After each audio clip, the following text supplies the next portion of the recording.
A'udzu billahi minasyaitonir rajim. Bismillahirrahmanirrahim. Assalamualaikum warahmatullahi wabarakatuh. Alhamdulillahi rabbil alamin. Wassalatu wassalamu ala asrafil anbiya'i wal mursalin nabiyyina Muhammadin. Asyhadu an la ilaha illallah wahdahu la syarika lah wa asyhadu anna Muhammadan abduhu wa rasuluh. Amma ba'd.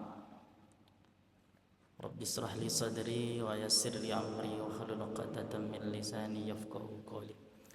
Ibu-ibu, bapak-bapak, jamaah salat maghrib Masjid Walidah Dahlan rahimakumullah. Alhamdulillah, begitu banyak sekali nikmat yang dicurahkan oleh Allah kepada kita, sehingga kalau kita menghitungnya nikmat tersebut satu persatu menggunakan jemari kita, niscaya pasti kita tidak akan bisa untuk menghitungnya. Sebab itu mari tidak jemu-jemunya, tidak bosan-bosannya kita senantiasa mensyukuri nikmat yang sudah Allah kasih kepada kita, nikmat yang sesungguhnya disyukuri itu nanti akan ditambah oleh Allah berlipat ganda. La in syakartum la azidannakum. Mudah-mudahan kita senantiasa termasuk hamba-hamba Allah yang pandai mensyukuri nikmat yang sudah dikasih kepada kita. Bapak Ibu, alhamdulillah kita bisa melanjutkan kajian rutin kita tafsir Al-Quran. Kemarin kita sudah sampai pada ayat yang Bismillahirrahmanirrahim, sudah Alhamdulillahirabbil alamin, sudah Ar-Rahmanirrahim, sudah sampai 3 ayat. Sekarang kita akan Malik Yaumiddin. Sekarang Malik Yaumiddin berarti ya. Kemarin Ar-Rahman Ar-Rahim sudah nggih? Sudah. Sekarang Malik Yaumiddin. Oke.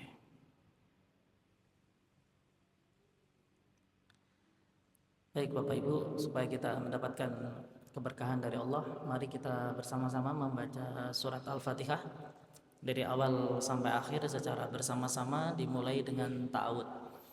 A'udzu billahi minasy syaithanir rajim. Bismillahirrahmanirrahim. Alhamdulillahi rabbil alamin. Ar-Rahmanir Rahim. Maliki yaumiddin. Iyyaka na'budu wa iyyaka nasta'in. Ihdinas siratal mustaqim. Siratal ladzina an'amta 'alaihim ghairil maghdubi 'alaihim waladdallin.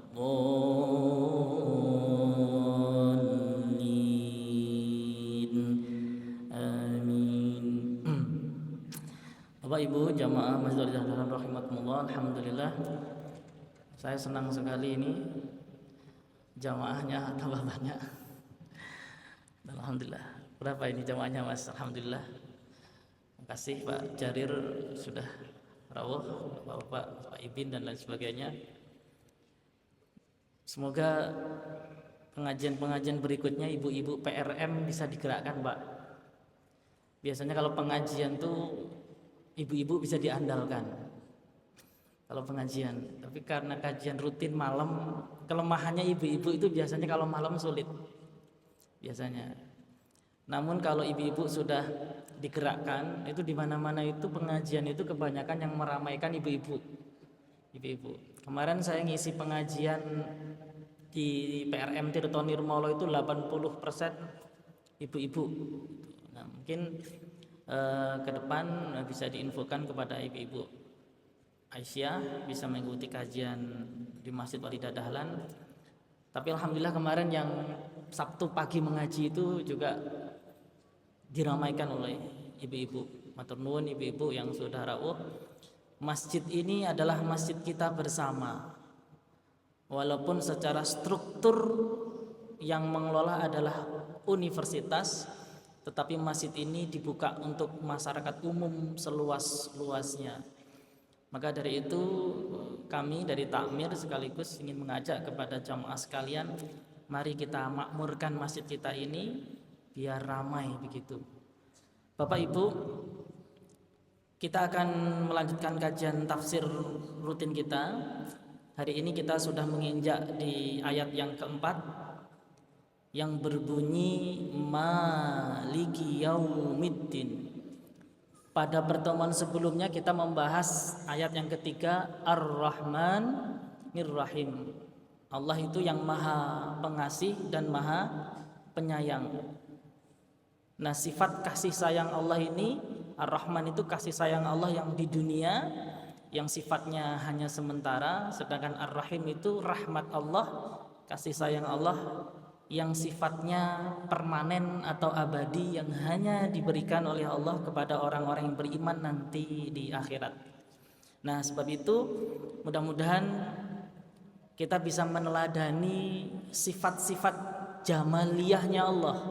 Jadi Ar-Rahman dan Ar-Rahim itu dua sifat jamaliyahnya Allah dari sifat-sifat jamaliyahnya Allah yang lainnya.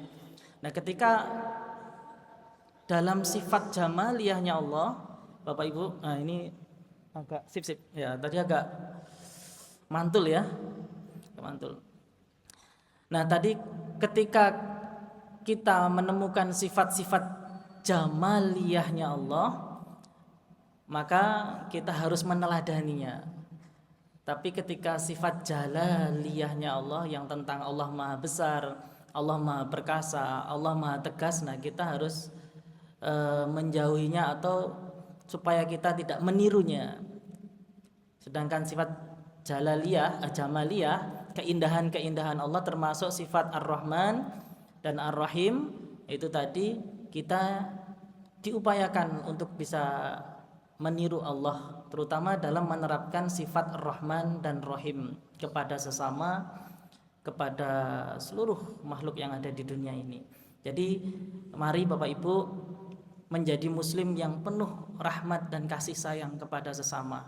Jangan terlalu galak, jangan mudah marah-marah, banyak sabarnya, yang lemah lembut. Itulah sifat-sifat yang melekat dalam diri seorang muslim seharusnya.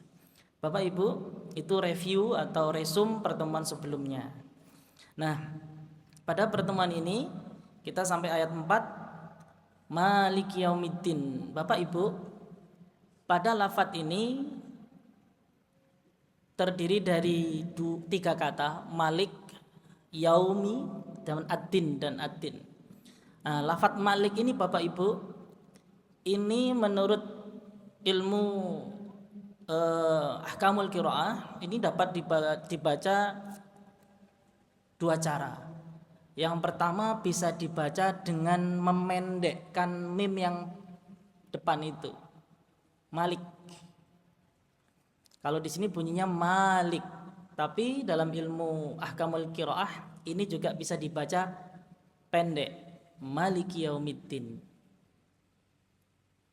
Apa perbedaannya, Bapak Ibu? Nah, Malik atau Maliki yang ma-nya pendek itu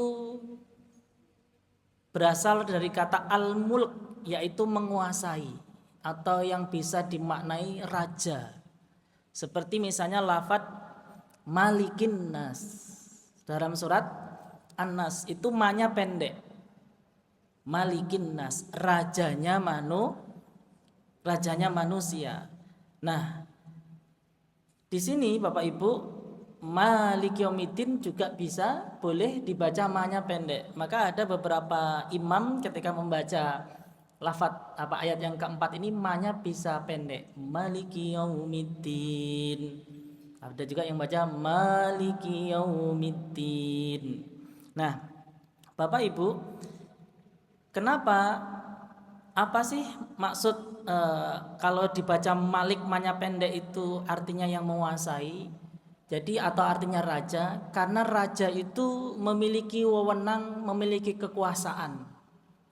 Raja itu memiliki kekuatan untuk mengendalikan, maka disebut sebagai raja.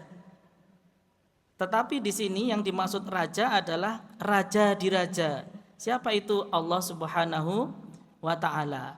Jadi bukan sekedar rajanya manusia yang ada di dunia, tapi yang disebut raja ketika disebut Manya Pendek ini adalah raja di dunia dan raja di akhirat. Jadi raja adalah penguasa yang menguasai sesuatu karena memiliki kekuatan untuk mengendalikan. Itulah raja. Nah, sebab itu dalam konteks ini Bapak Ibu, menurut Muhammad Abduh dalam tafsirnya Al-Manar itu disebutkan konteks ayat ini, saya kembalikan ke ayatnya.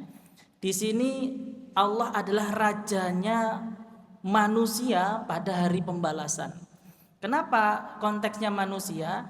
Karena manusialah besok yang akan diadili di hari kiamat, orang-orang yang berakal, sedangkan hewan dan tumbuh-tumbuhan tidak diadili. Ini kenapa kemudian Malik di sini bisa dibaca pendek yang dimaknai menguasai atau suatu raja begitu. Nah, Bapak Ibu, saya ke sini dulu. Nah, kekuasaan atau kerajaan Allah ini Bapak Ibu, ini terbukti ketika ternyata semua makhluk di dunia ini selalu meminta kepada Allah. Contohnya di dalam surat Ar-Rahman ayat 29, A'udzubillahi minasyaitonirrajim. Yas'aluhu man fis samawati wal ard kulla yaumin huwa fi sya'n.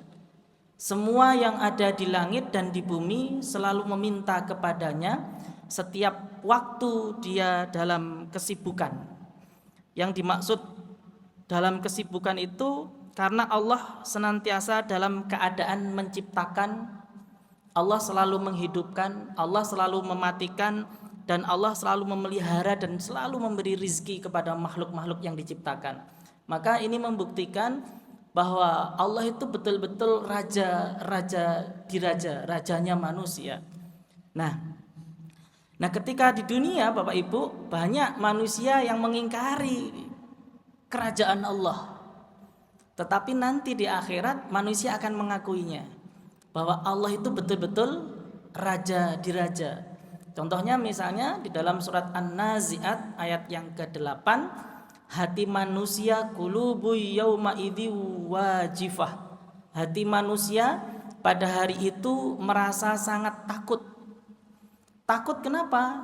Karena mengingat semasa hidupnya tidak taat kepada Allah, semuanya takut ketika mau diadili oleh Allah. Hadza yaumula yang tikun wala yu'dzanu lahum fayatadirun. Inilah hari ketika mereka manusia tidak dapat berbicara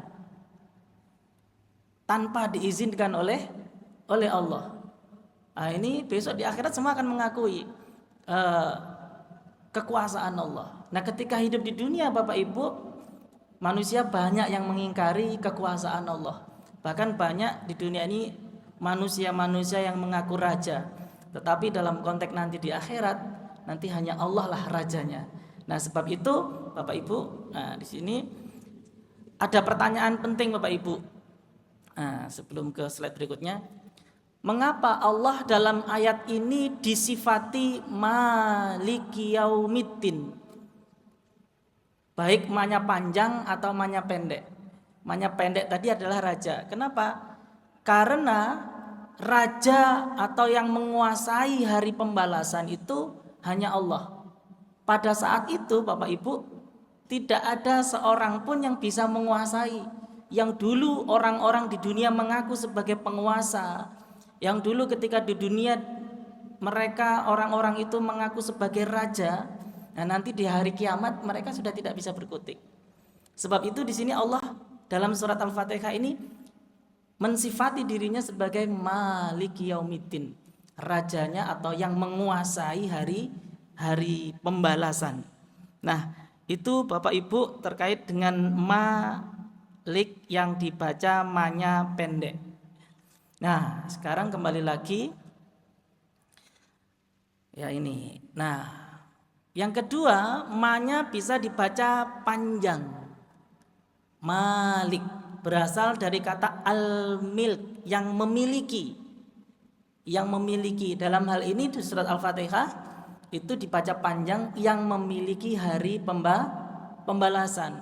Jadi Allah itu raja sekaligus yang menguasai dan memiliki. Karena apa? Karena terkadang ada orang yang menguasai tapi tidak memiliki, atau sebaliknya ada seorang yang memiliki tapi tidak menguasai. Ada orang yang mengaku sebagai raja tetapi tidak punya kuasa. Sesungguhnya dia nggak punya kuasa. Bisa menguasai rakyatnya, bisa mengendalikan rakyatnya, bisa menangkap rakyatnya, tetapi sesungguhnya dia tidak bisa mengendalikan pikiran hati rakyatnya. Tapi Allah bisa semua. Bahkan ada raja yang tidak betul-betul berkuasa padahal dia raja. Contoh di DIY ini ada raja. Sinten raja kita? Sri Sultan Hamengkubuwono. Itu raja kita, gubernur. Tapi yang menguasai Indonesia kan bukan raja, tapi Jokowi misalnya gitu ya. Nah, itu menandakan bahwa kekuasaannya raja yang di DIY ini ternyata tidak punya wewenang mutlak untuk mengurus Indonesia.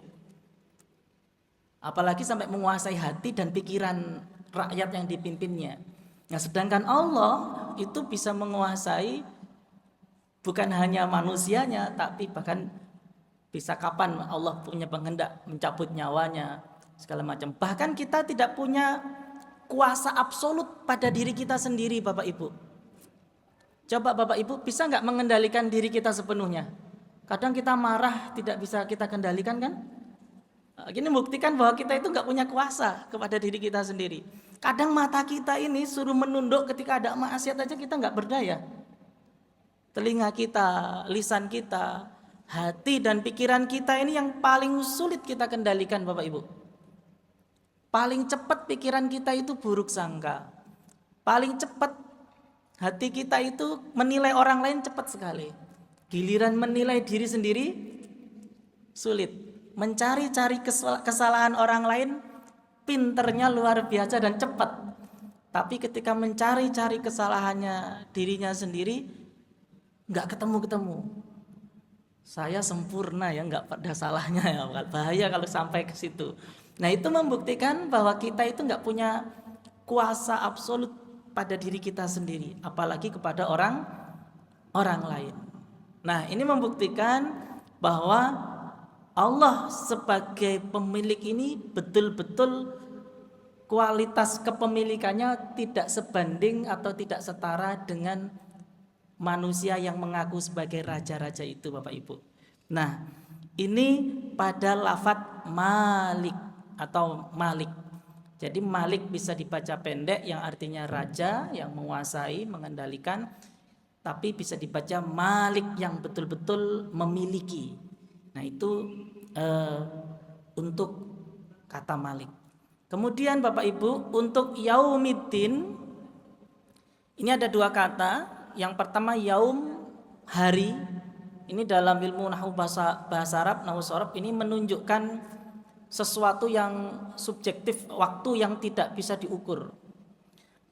Kalau Allah itu menciptakan dunia ini dalam Al-Quran disebutkan 6 hari, atau ada yang mengatakan 6 masa. Tentu hari di sini bukan dimaknai hari-hari rumusnya dunia yang satu hari 24 jam. Kalau satu hari 24 jam ya berarti kali 6 hari 144 jam. Nah, Allah menciptakan hanya 144 jam dalam hitungan dunia. Tentu yang dimaksud menciptakan dunia bukan 6 hari hitungan dunia ini, maksudnya bisa jadi hari ini hari dalam perhitungan Allah. Bahkan satu hari di akhirat itu bagaikan 1000 tahun di dunia. Ini menandakan bahwa kita sebagai seorang muslim harus menghargai waktu. Karena kita yang paling sering kurang pandai memanfaatkan waktu dan sering molor-molor waktunya. Nah, sebab itu ini kalau dalam ilmu tafsir, kata yaum ini memberikan isyarat bahwa sebagai seorang muslim hendaknya kita pandai menghargai waktu. Sedangkan ad-din Bapak Ibu, di situ ya lafadz ad-din itu memiliki beberapa makna ya. Ada yang maknanya antara lain agama, ada yang dimaknai sebagai tadi hari pembalasan, ada yang memaknai sebagai perhitungan atau hisab, ada yang dimaknai ketaatan, hutang, hukuman. Namun pada dasarnya kata ad-din di sini memiliki makna dasar kata hubungan antara dua pihak yang satu memiliki kekuasaan lebih untuk menguasai yang lainnya, seperti yang memberi hutang kepada yang berhutang. Nah, dalam konteks ini Bapak Ibu, bahwa surat Al-Fatihah maknanya adalah pembalasan atau perhitungan dan tentang ketaatan seorang hamba yang nanti akan dipertanggungjawabkan di hari ad-din atau hari pembalasan Bapak Ibu.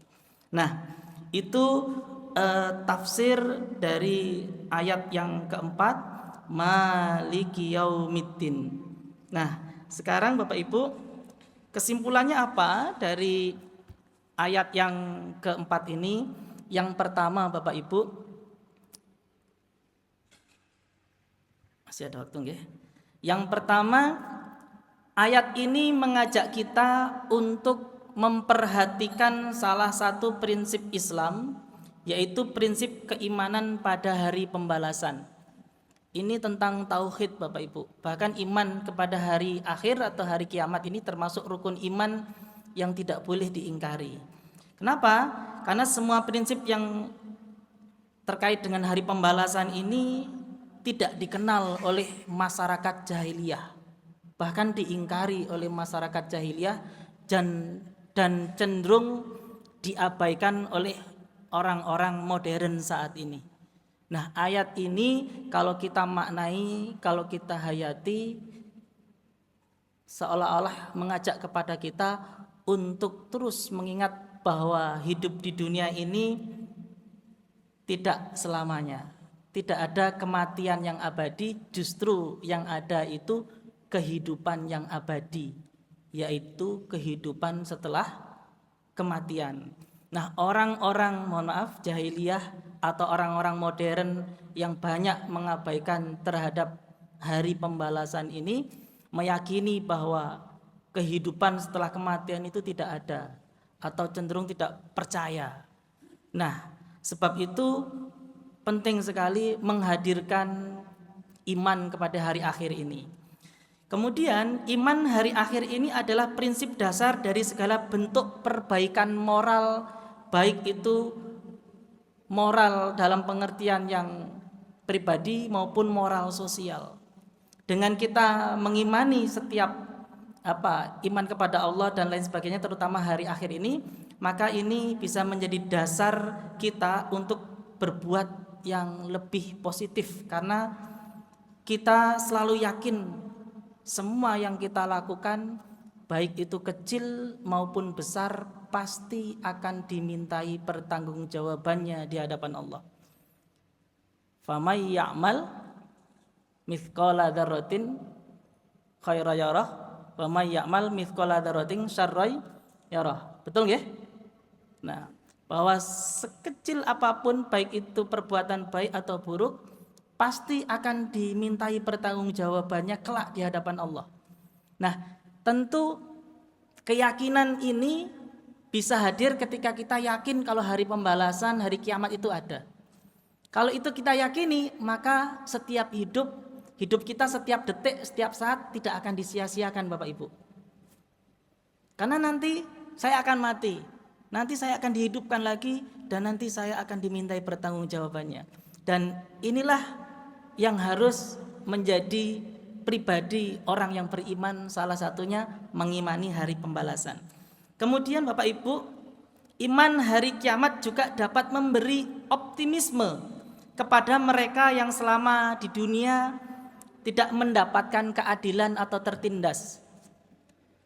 Ketika di dunia mereka tertindas, sengsara, menderita, nah nanti ketika di hadapan Allah, Allah akan memberikan balasan yang setimpal bagi orang-orang yang bersabar. Tetapi bagi orang-orang yang durhaka kepada Allah sebaliknya, tidak akan bisa lari dari hukuman Allah.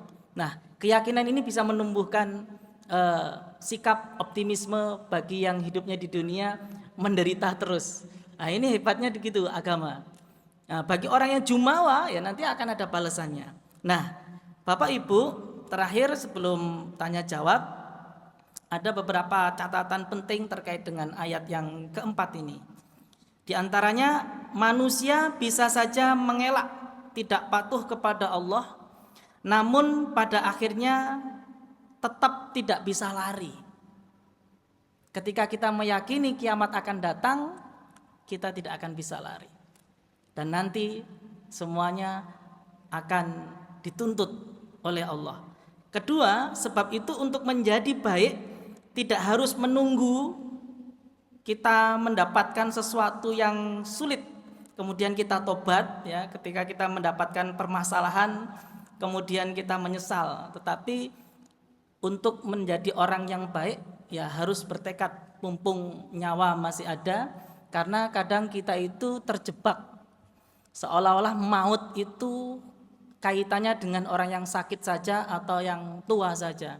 Karena faktanya banyak orang meninggal dunia tidak sakit, juga tidak harus menunggu tua, karena ternyata yang muda dan anak-anak juga bisa dipanggil oleh Allah kapan saja. Sebab itu ada nasihat penting Bapak Ibu, bagaimana caranya supaya kita menjadi orang baik. Ada sebuah nasihat bagus dari para orang soleh, para orang alim, pelaku sufi itu mengajarkan agar kita menjadi malik untuk diri kita sendiri, agar kita bisa menjadi raja untuk diri kita sendiri. Kenapa Bapak Ibu? Supaya kita bisa mengendalikan diri kita, bukan dikendalikan oleh hawa nafsu dan amarah kita.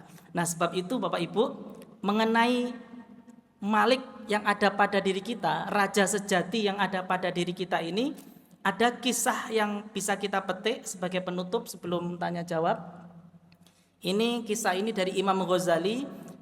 Beliau menceritakan ilustrasi tentang kisah seorang yang sangat arif yang menjawab pertanyaan seorang raja.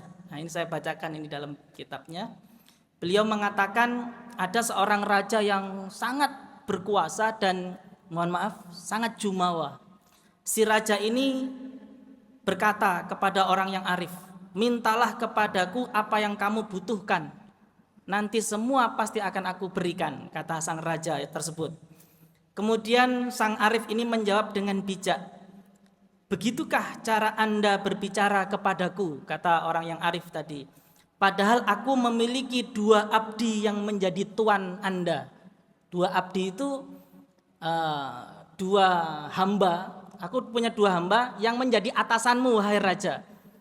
Nah, si raja ini heran, loh kok bisa? Kan aku rajanya, nggak ada yang lebih tinggi daripada aku. Tetapi kamu mengatakan kok ada 2 di atasku yang lebih hebat. Nah, kemudian si orang arif ini menjawab dengan senyum dan wajah yang tenang. Dia menjelaskan siapa 2 abdi itu, yaitu kerakusan dan hawa nafsu. Aku telah menaklukkan mereka, sedangkan mereka telah menaklukkan Anda. Jadi si arif tadi bilang, aku telah menaklukkan 2 abdi tadi. Apa tadi? Hawa nafsu dan kerakusan, itu sudah aku taklukkan. Sedangkan 2 yang aku taklukkan tadi menaklukkan Anda yang mengaku sebagai seorang raja. Aku memerintahkan mereka, sedangkan mereka memerintahkan Anda. Sebenarnya siapakah yang raja di sini? Orang arifnya. Nah, sebab itu Bapak Ibu, mudah-mudahan kita bisa meneladani sifat maliknya Allah ini yang bisa kita terapkan pada diri kita. Ruh jiwa kita ini raja kita, prajuritnya adalah nafsu dan amarah kita, rakyatnya adalah mata, telinga, mulut, dan seluruh anggota tubuh kita. Sebab itu jangan sampai kita tunduk kepada rakyat atau pasukan kita. Kita kalah dengan hawa nafsu kita. Kita nggak bisa mengendalikan mata kita, telinga kita, mulut kita, tangan kaki kita. Kalau kita tidak bisa mengendalikan, berarti kita belum menjadi raja untuk diri kita sendiri. Sebab itu, mari Bapak Ibu, mudah-mudahan tafsir ayat yang keempat ini bisa menginspirasi kita untuk bisa menjadi lebih baik lagi dalam beramal soleh. Masih ada waktu 5 menit, kalau ada pertanyaan, monggo dipersilahkan. Ada mic-nya, Mas, barangkali ada pertanyaan. Ibu-ibu, di grup kemarin sepertinya ada yang mau tanya. Nggih, monggo.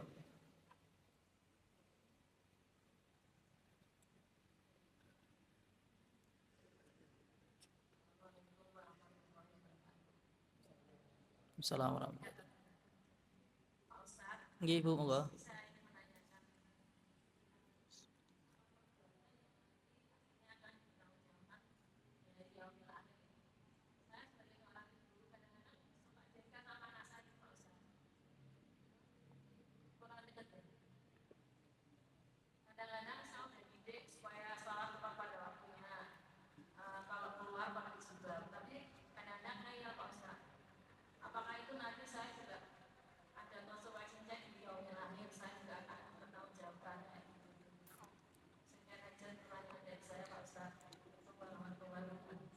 Waalaikumsalam warahmatullahi wabarakatuh. Oke, matur nuwun. Ada lagi mungkin sekalian? Ini itu bapaknya nanti.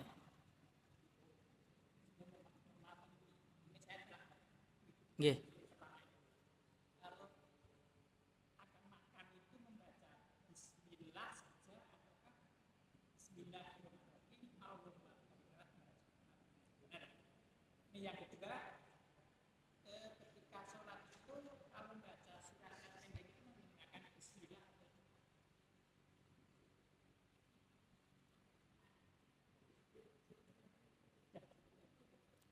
Oke. Oke, sudah saya catat. Ada lagi itu ibu-ibunya tadi nggak jadi? Sudah. Ya. Yang pertama, jangankan ngurus anak ya Bapak Ibu ya. Kita menghilangkan batu di tengah jalan aja nanti akan dibalas oleh Allah. Jangankan ngurus anak ya. Setiap helaan nafas kita itu nanti juga akan dimintai pertanggungjawaban di hadapan Allah. Sebab itu penting sekali kita mengarahkan anak-anak kita kepada jalan yang benar. Tetapi terkadang anak juga tidak mudah untuk kita arahkan. Yang penting di situ sudah ada ikhtiar maksimal. Sebab itu ketika kita sudah berikhtiar secara maksimal, anak-anak kok tetap tidak bisa, serahkan kepada Allah, kembalikan kepada Allah, karena yang kuasa hanya Allah. Doanya lebih dikencangkan lagi, istighfarnya lebih diperbanyak lagi, sedekahnya lebih diperbanyak lagi. Mudah-mudahan Allah nanti bisa melembutkan hati si anak. Karena sekali lagi hidayah itu memang haknya Allah. Bahkan Nabi Nuh saja tidak kuasa untuk menyelamatkan Kan'an dan istrinya, begitu juga Nabi Lut dan lain sebagainya. Namun tentu Allah akan melihat ikhtiar kita sebagai orang tua. Seberapa besar ikhtiar kita, seberapa besar kita mendampingi dan memberikan pendidikan agama kepada anak-anak kita. Jangan sampai nanti ketika di akhirat bapak ibunya sudah masuk surga, anaknya masuk neraka. Kemudian anaknya protes, saya masuk neraka karena oleh orang tua tidak diajarkan ilmu agama. Kalau ternyata ketika dikonfirmasi kepada Allah, apa iya ternyata benar, maka pahalanya orang tua itu nanti bisa dipindahkan ke pahala anaknya yang di neraka, dan anaknya bisa kembali masuk surga, dan orang tuanya dipindahkan ke neraka. Nah, jangan sampai seperti itu. Mudah-mudahan Allah senantiasa memberikan hidayah kepada anak-anak kita menjadi anak-anak yang soleh.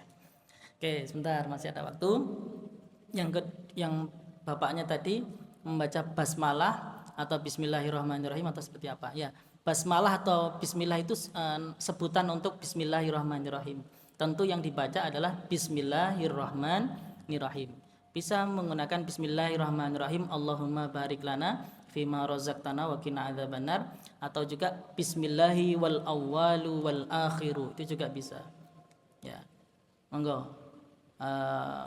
Nggak usah diperdebatkan soal kualitasnya hadisnya, tapi memang ada banyak cara membaca di awal membaca ketika kita makan, terutama ya Allahumma barik lana fima razaqtana atau Bismillahi wal awalu wal akhiru. Tapi yang tidak ada Bismillah, kan? Tapi yang lengkap Bismillahirrahmanirrahim.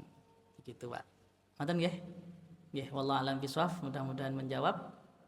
Ada lagi Bapak Ibu? Cukup nggih? Sudah waktu Isya. Matur nuwun atas perhatiannya. Mudah-mudahan kita senantiasa diberikan kesehatan, istiqomah, kita bisa melanjutkan kajian rutin kita pada hari-hari yang akan datang atau minggu depan. Matur nuwun, wal afu minkum. Assalamualaikum warahmatullahi wabarakatuh.